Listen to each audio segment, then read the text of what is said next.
একের পর এক বিস্ফোরণে প্রকম্পিত কুয়েতে অবস্থিত মার্কিন বিমান ঘাঁটি বুহেরিং। ইরানের বিমান বাহিনীর হামলায় হয় এই ধ্বংসযজ্ঞ।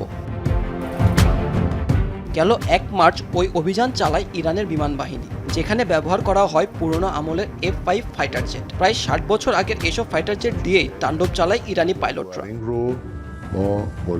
সম্প্রতি এক সাক্ষাৎকারে কিভাবে যুক্তরাষ্ট্রের অত্যাধুনিক রাডার ফাঁকি দিয়ে হামলা চালানো হলো তারই বর্ণনা দিলেন দুঃসাহসিক পাইলটেরা।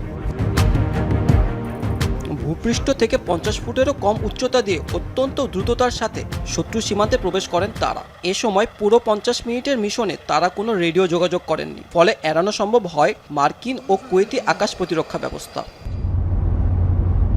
ইরানের ফেলা বোমাতে যুক্তরাষ্ট্রের সামরিক ঘাঁটির বিভিন্ন স্থাপনা তছনছ হয়ে যায়। এই হামলায় গাইডেড মিসাইলের বদলে ব্যবহার করা হয় ফ্রি ফল বোমা। তাতেই ধ্বংস হয়ে যায় মার্কিন ঘাঁটির মূল রাডার সহ বেশ কয়েকটি সামরিক বিমান। আমরা যখন আমেরিকার বুহেরিং ঘাঁটিতে হামলা চালাই, দৃশ্যটা ছিল অবিশ্বাস্য।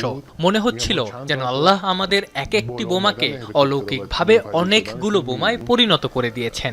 আগুনের সেই ভয়াবহতা এতই মারাত্মক ছিল যে আমাদের চোখের সামনেই শত্রু সেনাদের কয়েকটি হেলিকপ্টার দাউ দাউ করে জ্বলছিল আর একের পর এক বিকট শব্দে বিস্ফোরিত হচ্ছিল। অভিযান শেষে ইরানি ফাইটার জেটগুলো ফিরে আসার সময় তাদের পিছনে ৩টি F-15E স্ট্রাইক ঈগল। কিন্তু ইরানি পাইলটদের নিখুঁত যুদ্ধকৌশল আর বিভ্রান্তিকর ফাঁদে পড়ে যায় কুয়েতি প্রতিরক্ষা বাহিনী, আর ভুলবশত নিজেদেরই ৩টি F-15 বিমান গুলি করে ধ্বংস করে। পুরো এলাকায় চরম বিশৃঙ্খলা শুরু হয়ে যায় এবং তারা এলোপাতাড়ি আকাশের বিভিন্ন দিকে মিসাইল ছুটছিল। ওরা নিজেরাই বুঝতে পারছিল না যে ওদের উপর আসলে কোথা থেকে আঘাত আসছে।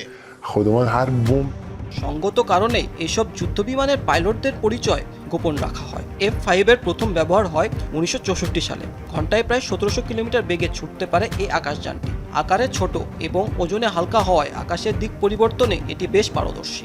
ফাইটার জেটটিতে রয়েছে ২০ মিলিমিটারের দুটি বিধ্বংসী অটোমেটিক কামান। মিসাইল ও বোমা বহনের জন্য রয়েছে ৬০টি শক্তিশালী hard point. Mahmud Sakib, Jamuna news.